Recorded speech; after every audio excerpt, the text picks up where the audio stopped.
All right. Hey, everyone. Welcome to the Reacher podcast. Right now, I'm here with Ray, good friend. We've chatted a bit about TikTok Shop. I don't know if you guys know their brand Sud Scrub, but they were one of the early like monsters on TikTok Shop, just like absolutely dominating. And wanted to get him on, as we sort of worked together. I, got to know his strategies, playbooks, and just the level of care that he puts into his marketing. I thought it would make sense to get him on here onto the Reacher pod. So with that, Ray, would love for you to sort of introduce yourself, talk about your background, and a little bit about the brand.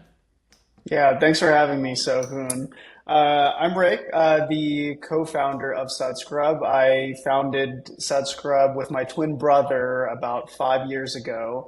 And really our first product was our germ-resistant body scrubber, and this was in 2020 during COVID. And I remember um, when we were all Lysoling our packages and how crazy that was. But on top of like kind of all the things like coming into the house and making sure that they were clean, sometimes when we go out to the grocery store, then Steve and I start questioning like, okay, how are we cleaning ourselves after we come back from the outside world? And then we started kind of looking at our shower tools, right? Steve and I were loofah users, but loofahs never really agreed with us. Like we have quite sensitive skin.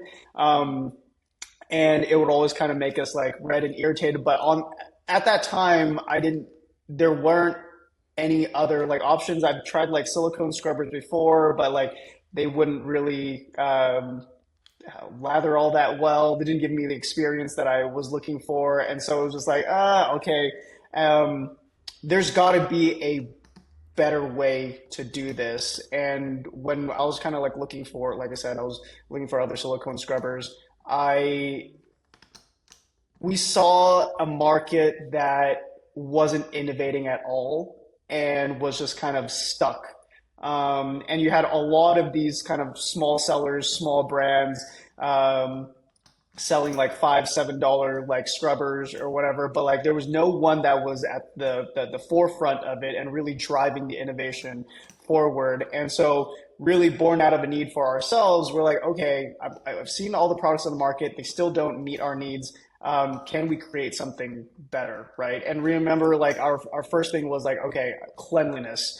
Um, a lot of Most people don't know that silicone isn't antimicrobial. I don't know where this notion of, oh, silicone's like germ resistant. It's only germ resistant in the sense that it's not porous. And so it's not like a loofah or a fabric that catches bacteria easily, but you put it in, you put that silicone in a petri dish and you put like bacteria on it, it will grow on there, right? And so Steve and I kind of talked to a bunch of like scientists to see of like how do we make this actually truly antimicrobial? Like how do we have like an agent in there that agrees with your skin, that will actively fight germs on the surface and stay clean? Um, so we came up with this kind of silver and zinc formulation. Silver is really great against bacteria, and zinc is really great against fungi. And so we combined the two. And honestly, Steve and I aren't engineers. We just were like, all right, here's a bet. Go find someone to actually like prototype this and make this for us. And over time, it was just kind of trial and error to get it to now today, the product resists over 99% of bacterial and fungal growth, and we test every single batch. And so that's what SudScrub was born from that. And then since then, we've launched the face scrubber. We've launched an extender handle that goes into the body scrubber that turns it into a back scrubber, and a shower hook as well. Yeah, no, it's interesting. I think there was like a few things there where it's like I didn't like fully understand. You explained it well, like the porous aspects of these other alternative solutions and the agents. I didn't know silver was good at fighting bacteria. I'm curious, like when you guys were tackling this problem. I know it's great when it starts from like a personal story, but were other people like in your community or near you like having a similar problem? Like, was there that much awareness on like something like loofahs don't get this done or like things like that at the time? No, it was strictly born out of a personal need. And so in the early days, I would say the first 2 years, it was an uphill battle trying to educate people because people Yeah. didn't know, people weren't aware of the problem, right? And so you take a product that is ubiquitous, you go into a Target, you go into Walmart, you see walls of loofahs, right? You take Yeah. something that so many people use and tell them it's actually shit. Um, they're gonna fight back, right? And so Yeah. it was just hitting like wall after wall. And I don't want to say like we were trying to convince people, but like that education aspect had to come first before we even made a sale. And so that was the tough part. And that's why we leaned on social media so much to get the message out there so that people are aware of the problem. And you see now today, everyone in the space, whether they're selling an African net sponge or silicone scrubber, all use the same messaging. And that really came from Stephen and I educating people. And it's kind of like snowballed. And as our posts went viral, multiple posts went viral and viral, like then it just became like now no one is going to disagree that a loofah, a plastic loofah is not good for you. Yeah, it's interesting since you guys were sort of the I guess like pioneers of this wave of just being like, yo, there's a ton of bacteria that these things are holding on to. Like this is why it's bad for you, and convincing people to do that. You started with content first, right? I know a few other brands that have started with content first, like sort of assess demand, right? Were you guys like doing anything like crazy, like you did content, assessed like a pre-order, like drove people to like a landing page where they could buy the product and then refund them to like assess the product market fit? Like what did that look like tactically to like sort of size up the problem before you started scaling out? We actually didn't start on social media. Like my background is in meta ads, and Okay. so my instinct, I was working at a marketing agency at the time, and my instinct was like, okay, I'm just gonna throw up ads and let's see who buys it, right? And that worked for like 4 months or so, like where we were like profitable. But remember the iOS 14 privacy updates hit, and then track like all the meta ads just went to crap, like and then like overnight we were not profitable. Like I was just throwing money at it, and Steve and I are not well off at all. Like we were taking whatever money that we were making from our jobs at the time and just like funneling into Sudscrub, like we just Damn. funneling into our dream and just um and yeah, and we had to put a pause on the bit because we were just bleeding money after those privacy updates. We had to pause for a bit and just kind of reevaluate. Okay, how are we going to do this? Because we can't keep paying for ad space because we don't have the money to pay for ad space. So we heard about this app called TikTok, and we're like, all right, we're not really content creators. I do not like being in front of the camera, and I didn't even really know how to do that. And but we're like, look, backs against the wall. It's either the brand dies before it even begins, or we try making organic content. And that's what we did. We started just recording, filming videos. The early days, they were super cringe. I think those videos are still up. Super cringe when I look back at it. But over time, like you kind of watch yourself and you're like, okay, like just like any other skill, you develop the skill on how to communicate effectively within what the platform wants you to do in terms of like, and knowing that people's attention span is really short. And after, I think, after maybe 2 months or so, we had our first viral post that had 1.3 million views, and me and Steven looked at each other. We're like, oh crap, oh crap, I think we could do this. We can do this. And then after that, it just became a journey of how do we, okay, we got lightning struck once. How do I make it strike again and again, again, right? And trying to figure out what makes up viral videos and how to continue creating viral videos.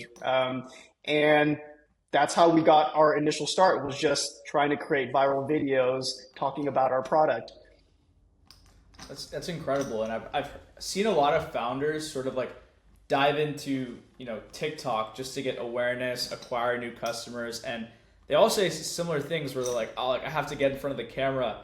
It feels like so cringy, you know what I mean? It feels like very Yeah. tough, and like you're it's hard to like keep going and keep doing those TikToks without early indicators that you're not just doing something demoralizing, like getting in front of the camera and the TikToks don't go off, and you're just like, wait, this is my marketing strategy, this is my growth strategy.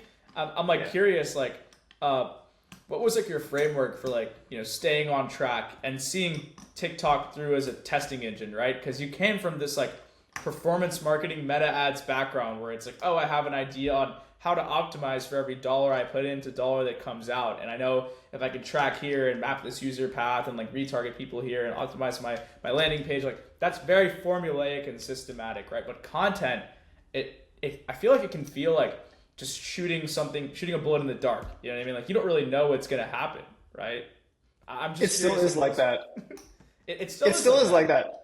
Still is like that. Like just because like you like know the makings of what can go viral does not mean like there's plenty of times even today where I'm like, oh, this is going to be a hit, right? And it just totally flops, right? And there's some videos where I like it's just whatever and it ends up going viral, right? And so yeah, you can never pin after 5 years I've accepted the fact that you cannot engineer this 100%. You could try, but doesn't mean that it's more of giving yourself the best chances for the video to go viral rather than if you have the expectation that every single video is going to go viral, I'm sorry, you're going to be really disappointed, really disappointed. And so I try to have fun with it because when I try to be too formulaic or try to engineer it too much, right? That's when I feel like the soul of the video gets like just sucked out.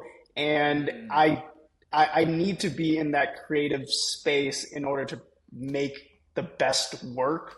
Yeah. Yeah. That makes sense. I think like, for founders who are listening to this, right? Because I think at least in like B2B marketing, founder-led content is like sort of one of like the quintessential pillars of like content marketing, right? Like, even these marketing agencies for B2B are like, hey, like, how are you guys curating a presence on LinkedIn? Like what sort of vlogs and behind the scenes content are you putting out there, right? For founders who are looking at B2C and trying this TikTok framework, can you walk us through like how you laid out this like testing framework and, went around trying different things during those early stages? Like I'm sure you had, some sort of strategy where you're like, hey, here's how I get to that 80-20 to go viral. Yeah. So we started with kind of content buckets, and I wouldn't call them like topics, but like almost like the flavor of the post. Like there could be like educational, some videos are just meant to be like funny, right? Or it could be what's going on in the business, right? Like for example, some of our best performing videos was talking about how like customers would try to pull scams on us. Like they would be like, oh, this happened to my sud scrub. And then when I see like, I was like, can you send me a picture of it?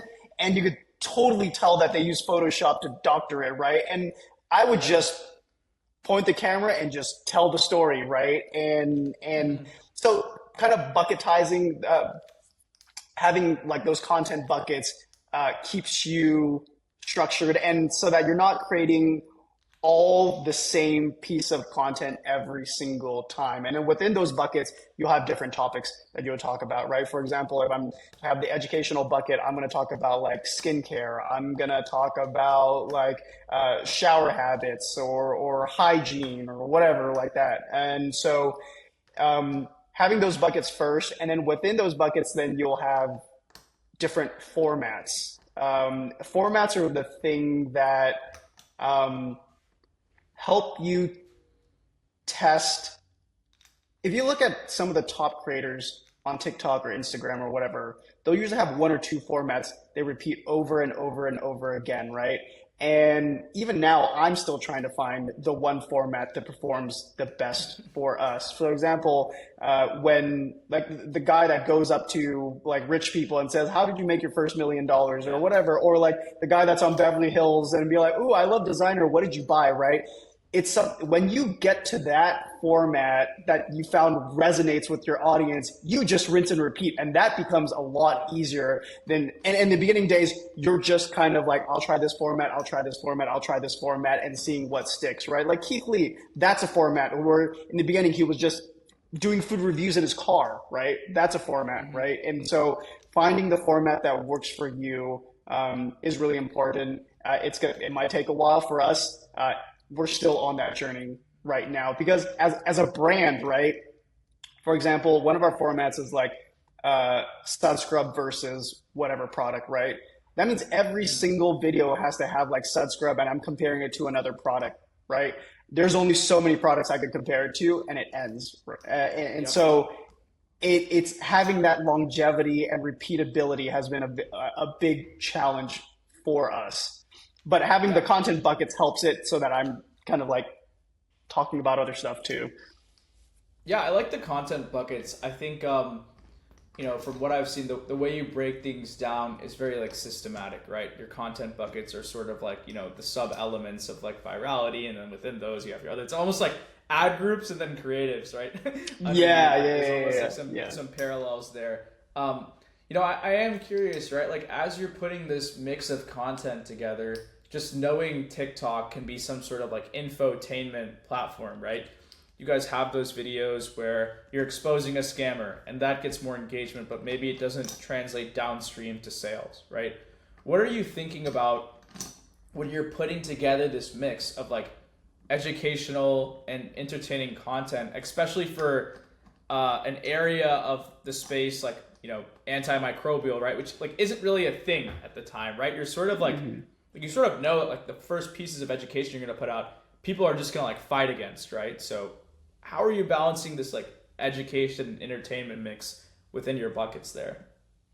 We we're intentional about which posts are just for awareness. So they're not Hmm. meant to convert. They're just to get the brand out there or just to get views. And then we'll have like middle funnel and bottom funnel content where really just meant to convert people. So those top of funnel posts that are more about awareness, they're really just to talk to people that don't know about the problem, don't know about their product. And maybe I'll mention the product in it like, but again, the main purpose of that top of funnel post is just to get awareness because I know that the algorithm, once you get the views or someone has watched your video, they're more likely to get subsequent videos from you, right? So I treat it like how I would meta ads, right? You'll have the top of funnel ads that go out and knowing that like okay, and then I'll make some like middle funnel content where people know about the problem or problem aware but they're not product aware, right? And sometimes those will convert better, and then the bottom of funnel stuff is usually like if we have a sale or we have or basically just talking to people who know about the problem, know about our product and know about the problem, and those are meant to convert. So really think about it as a full funnel rather than every single video has to convert because you're going to drive yourself crazy. Yeah, no, I like that. It's sort of like the top of funnel content catches you into the algorithm that personalizes your for you content, right? I guess like when you were testing these different angles within your buckets, what were like leading indicators that people were moving from, top of funnel to middle of funnel as you were fleshing out this organic content? I don't know if there was a specific you could see in the sales. I don't think there was a specific like metric. Oh, this person moved because I didn't even know how TikTok would track it. But then I Sure. would see because I'm so clued in to the comments. I would see people who comment on the top of funnel post and then eventually be like, okay, yeah, I'm considering it. Oh, no, no, I just bought one. I love it or whatever. And then that would give me, like, that would be my sense, right? It's anecdotally of, okay, this is working, but I knew I needed views. So I couldn't stop doing the top of funnel content. I knew if I did all bottom of funnel content, my reach would be greatly limited. Yeah. No, that makes sense. And it's just the reason I bring that up is just like I know like with TikTok, they're trying to pivot to this almost discovery focused e-commerce platform like Amazon. Like they're trying to mimic a lot of the Amazon nuances and like even in Shop Tab, I don't know if you've seen there, they sort of break down where the traffic is coming from, right? They'll break down the percentage that comes from for you. They'll break down the percentage that comes from the product cards that are sent from DMs and then affiliate links, right? Um, and so, for me, I'm curious, like, if you had these tools hypothetically where you could see traffic source of people coming from these different videos, and you were going back to the early days of like Sudscrub, is there a specific like formula or different way you would look at it for brands that are trying to get started on getting their own organic content pipeline going, right? Is there any specific advice you'd give them? That's a great question. Attribution has always been like the worst part of TikTok. Even now, I don't trust everything Yeah. that it says. And you throw affiliates into the mix, and GMV Max now, like if you're just looking at like product card or whatever, and you're like, okay, like it's so. I guess I don't have a good answer Okay. for your question. All good. Yeah, I think like the tough part right now is like GMV Max is sort of hanging on to this bottom of funnel content, right?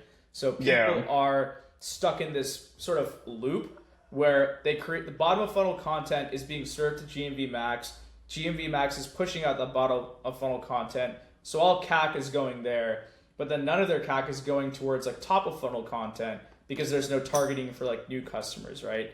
So I guess like hypothetically to like switch the frame of reference, let's go outside of TikTok Shop. If you're a reacher, or someone from our company, right? And we're putting together our early days, content strategy. Is there anything specifically that you would keep from SudScrub? Or would you sort of, with the data and attribution that we have now, look at fleshing out an organic content strategy a bit differently? I don't think I would do anything different.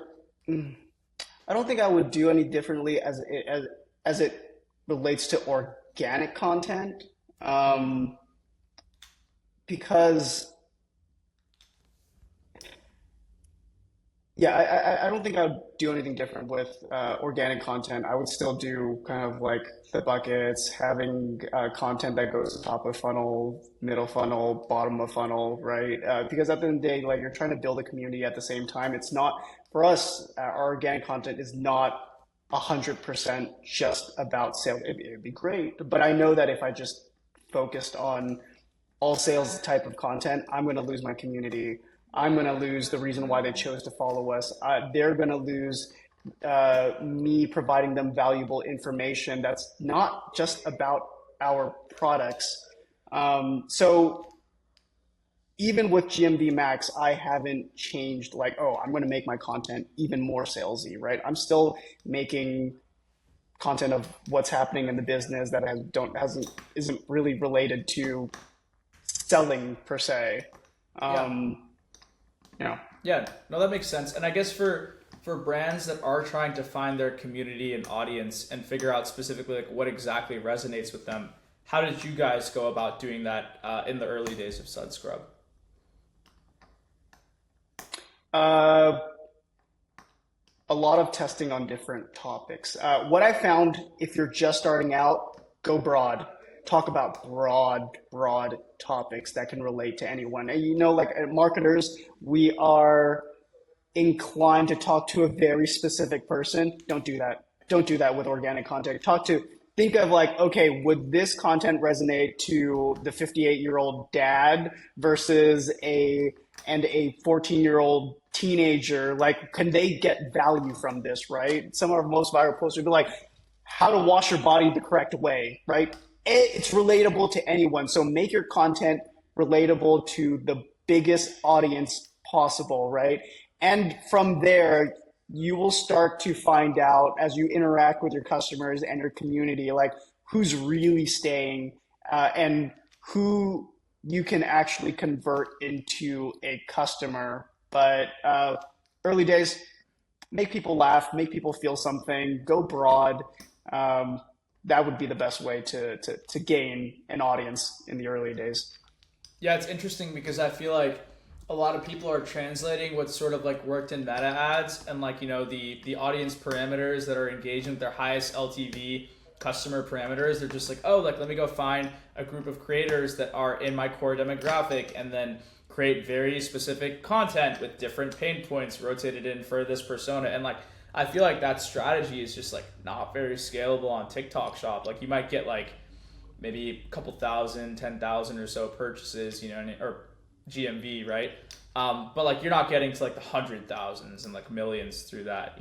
Why do you think people are so hesitant to go broad and like be more creative on a platform like TikTok, because everyone comes to TikTok for the awareness and creativity, and they register that, but they don't understand it and feel it, and they go back to the like off-platform tactics and try to just mirror them on TikTok. Why do you think that is?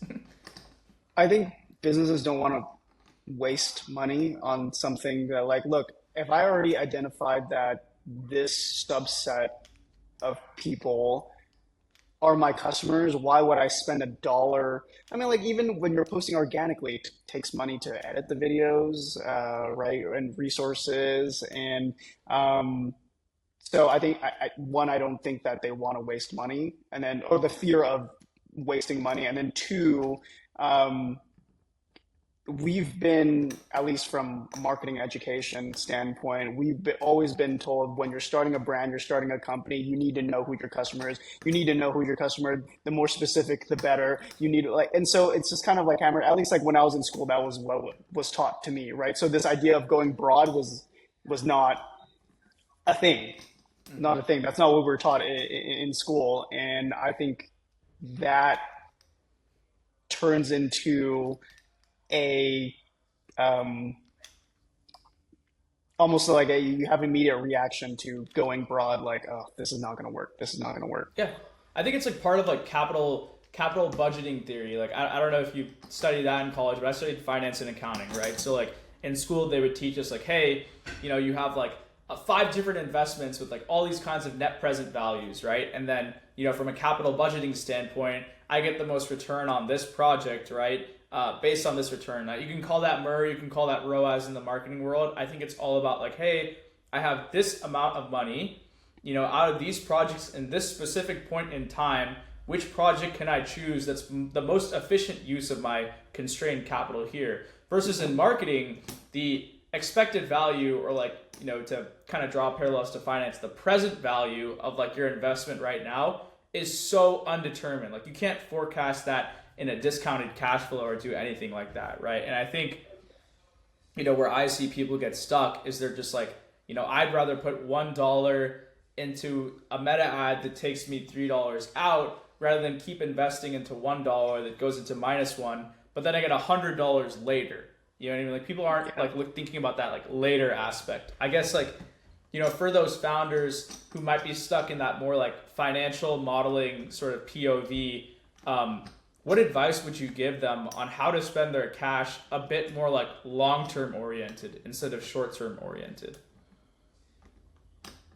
That's an interesting question, because it might not even be a question of how to spend the money, but like what money can what you can Yeah. spend.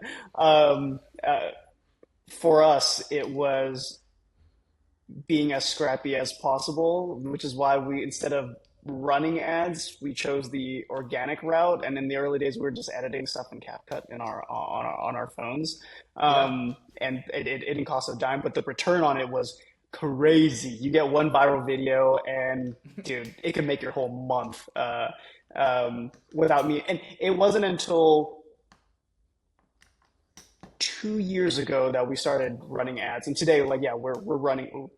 Today we're running ads and stuff, but it wasn't until like 2 years ago that we actually started running ads. Prior to that, it was just um, all organic. So going back to your question of how marketers or business owners should spend their money to get the most out of it. Um, Or even towards organic, right? Because organic doesn't have a clear return. In this moment, when I'm thinking about how to allocate my capital, I don't have a clear ROAS that I can forecast and project, right? So, if I'm a yeah. marketer, you know, how do I tell myself to go against my base instincts and invest in organic content? No, you have to start with organic content. Do not start with ads. Start with organic content, even if it's like posting on Reddit, like a subreddit that's like there's creative ways to reach people that don't cost you a dime, right? And yeah, I would always recommend people to start organic and don't go the paid route first, because like I see paid as a way to boost whatever you're doing in organic, but if you get too used to paid, right, it's this drug that you always have to go. Like, and if anything happens to the ad platform, or let's say CPMs go up, ad costs get more expensive, right? It could really mess up your your cash. So I think having a balance of both eventually, which is why like organic, you're right, it's not predictable, right? And we tried to make it as predictable as possible to try to say like, okay, here's a viral content format. How do I follow it to give us the best chances of going viral, right? But then how do you plan for a business when it's like up and down, up and down, up and down, right? And so that's why we had to bring in ads to kind of stabilize things so we have a baseline that we could plan off of. But in terms of, if I were to go back in time, I wouldn't start with paid, and I would just start with organic or find any other way to get free media and in front of eyeballs without paying for it. That's a good point because like I wasn't even thinking about that because you know, with ads, if that's like your main revenue engine, but there's a lot of risk, right? If the iOS launches a new update, right? If the platform adjusts, if CPM costs are rising, your main growth lever just like tanks in efficiency, right? So even starting a foundational marketing engine from there carries a lot of risk into like that $1 to $3 could easily become $1 to $2.5, right? And then you should forecast your budget and your expected cash flows with that sort of risk in mind, right? So that's a good point. And yeah, organic content, it makes sense from the reach, you know, what you're getting there. I think like one thing I'm curious about, right? You know, fast forward into SudScorp, right? You got the organic content engine going. You guys are hiring your first, you know, you already hired your first teammates, right? Team members under you.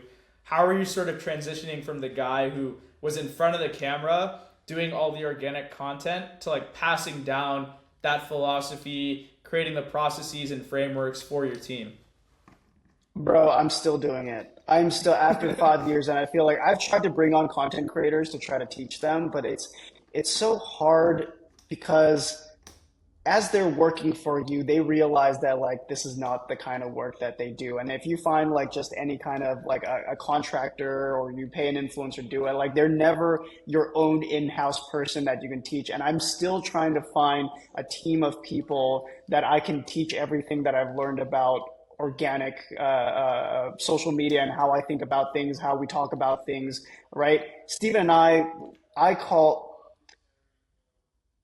us, we're still making our content to this day, and I have not been able to move off of it. And what it sometimes feels like shackles because we're working in the business more than on the business because no one else on my team can do it. And God knows I've tried. I've tried to bring people on, but like it just never worked out. So when you find that out, you let me know because I'm still trying to solve for that.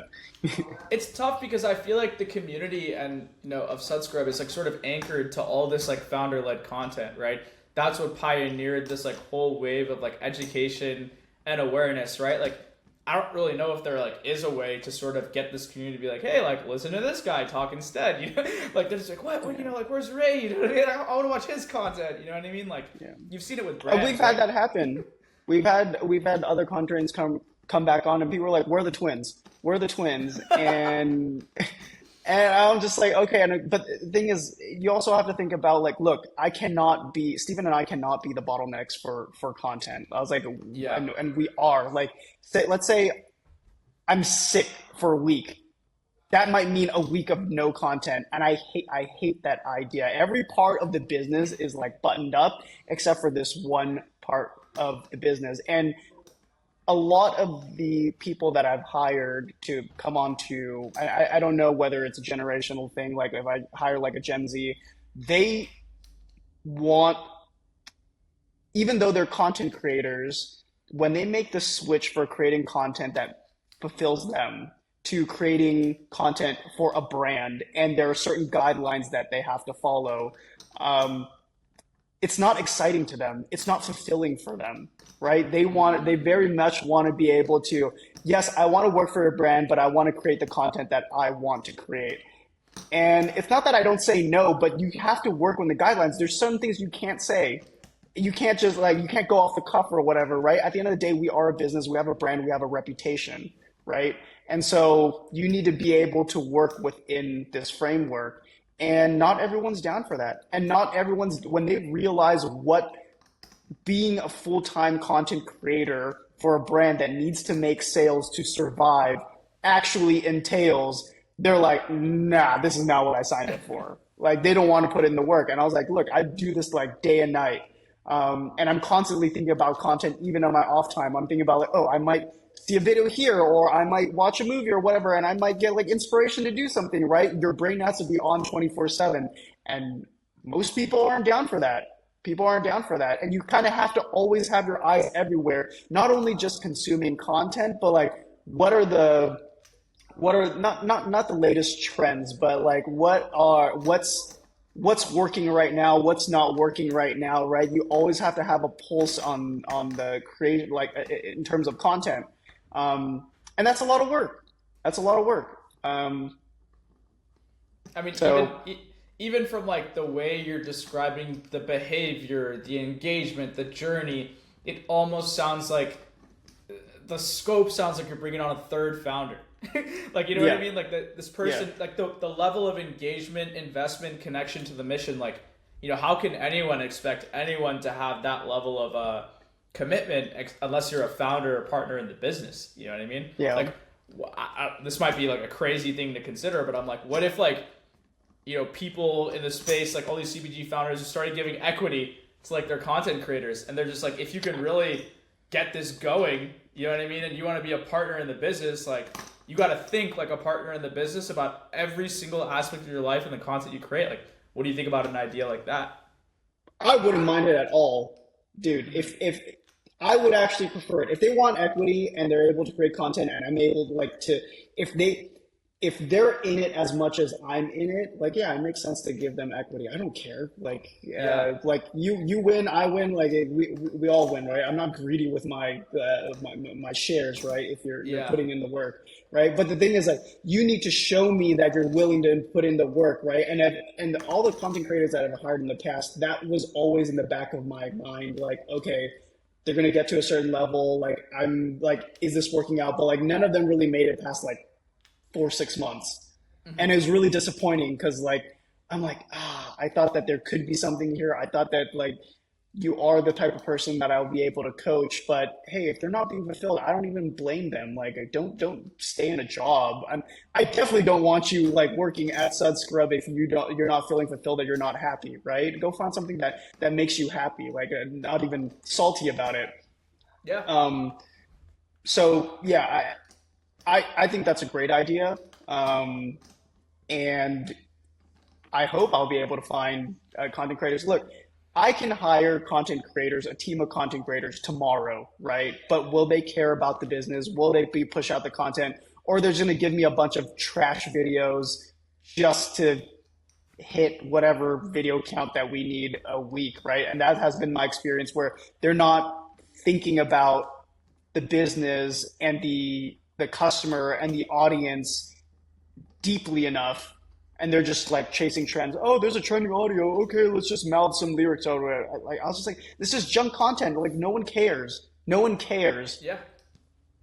No, it's interesting, and it's just like the language you're using is what makes me think about this idea, right? You're saying like the level of care, the consideration, how long you're willing to stick with it. Is it yours? Equity is inherently synonymous with ownership and investment from my end, right? Because like think about it Hmm. from my point of view, right? I'm not a founder, but I'm a key employee of Reacher who has like significant equity in the company, right? And for me, it's just like if I think about my short term versus long term goals, and what I think about to hit short term versus long term goals, and how I live my life based on that. Maybe if I was like a sales rep, I'd be like, oh, like I'm gonna max out my short term commissions by hitting up every single D2C founder and giving them a playbook on how to scale tomorrow. But then long term, I'm probably thinking like, hey, how do I get on a call with our design team and engineers to like optimize the user experience so we can get 1,000 users or 2,000 users instead of 100, right? Or if like my content creators are losing gas after 4 to 6 months, how do I incentivize them to feel like it's theirs? If they had equity and this was their brand too, would they treat it like a baby? Would they treat it like how they treated their own channel that they created before they joined? How can I hedge that? Should I add a 1 year cliff and then add in some performance-based triggers where like if they get viral, their equity goes up more and more and more? Like there's, I don't know, like I'm just thinking about all kinds of things here. You know what I mean? And I think like everyone is hiring community managers and content creators now, right? So I'm just like curious, like how aggressive do you think founders would go on a performance ownership basis to like get content creators in the mix? Because performance marketers, I feel like everyone's being impacted by like suites of AI tools and agentic workflows that are coming out, right? Like I wouldn't want to put my eggs in that basket, right? Right. I think it really depends on the founder. There's some founders that would be like, absolutely not. For us, where like our business basically got its head start on social media, it's a very, very important part of the business. So for me, I see the importance of it. So I would be okay with like you said, treating this person like an actual partner, because it's such a big part of our business. Maybe maybe there's new roles like chief content creator, whatever. But I mean, like, yeah, I have yet to find someone who is up for the task, not just being like a sole content creator, but someone that can lead a team of content creators, someone that lives and breathes SudScrub, someone that lives and breathes the community, that genuinely cares. And like you said, like maybe I won't find someone that genuinely cares as much as my customers and my community as much as I do, but I don't believe that there's not that person out there. Or I'm just being hopeful. I just don't believe this. There are plenty of people that didn't found that specific company that they're working in, but are hugely passionate about it, right? I just have to keep looking. Yeah, because I think there's so much talent in this space. I think maybe I'm biased so because much. I'm younger, but like I think there's this new wave of talent coming in where people are harnessing AI to reduce the skill gap of not having 20 years of performance marketing experience, right? I always I get on calls with all kinds of people, right? I don't have 20 years of performance marketing experience, but if you tell me a playbook that I can look up and put your transcript into ChatGPT Perplexity and query your exact article and repeat it back to the next customer that you're trying to sell to, like what differentiates me from you in that one-off instance, you know what I mean? So like I think there's a new wave of people coming in. I think I would love to see more equity-based, partnership-based, higher upside-based employment models rather than just like, hey, here's your base salary plus 10% bonus, right? I think people are getting very tired of that. I am curious, from a founder's POV, why do you think other founders are hesitant to give away equity in the business or so averse to this idea with how talent is looking at new jobs in the space right now? Maybe they're prioritizing other ways. Like they want to keep their shares so that they can woo investors, right? Like, and you hear these stories of, hey, founders could be like $100 million company. By the end of the day, the founder doesn't has jack shit, and so that's why they're very kind of conservative with their equity. I think Steven and I have been really lucky to be pretty much like self-funded from the beginning. We just kind of poured, like we didn't take much out of the business, and we just like, okay, just enough to live, and then everything back in the business. So we haven't had to have any large investors or anyone come in to help grow the business.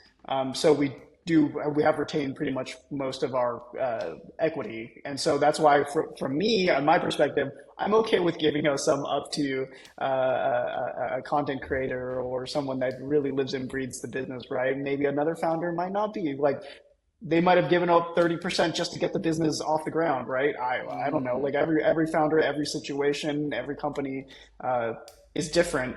So it might not be a question of why, like whether they're willing to. It might be if they can afford to. Yeah. No, that makes sense. Yeah, I was just curious on your take there, but thanks so much for jumping on. It's been a pleasure. I think we went in with a, sort of different idea of what we're going to talk about, but then ended on this like cool note on like how to structure compensation and packages and trajectory of new talent into like growing CPG brands. So it's been a pleasure talking, and thanks so much for jumping on. Thank you.